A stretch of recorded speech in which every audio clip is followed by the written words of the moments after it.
ব্রাজিলের বিষয়ে কোনো কথা বলতে চাচ্ছিলাম না, কিন্তু তাদের লাফালাফি দেখে না বলেও পারছি না।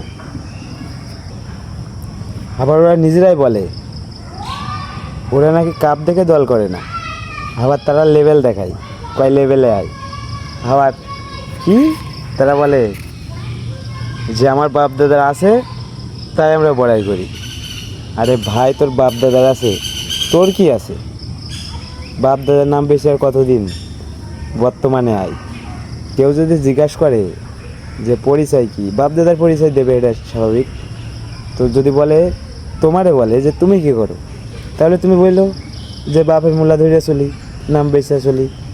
এটাই তো। হার মানবা না, নিজের বাপরেও বাপ মানবা না, আর যারা ভালো তাদেরকেও ভালো বলবা না। তাই বলে কি ভালো হলে তো ভালোই বলতে হবে। ছাগলের 3 নাম্বার বাচ্চার মতো হুদাই লাফালি হবে কি? রাগ করলা?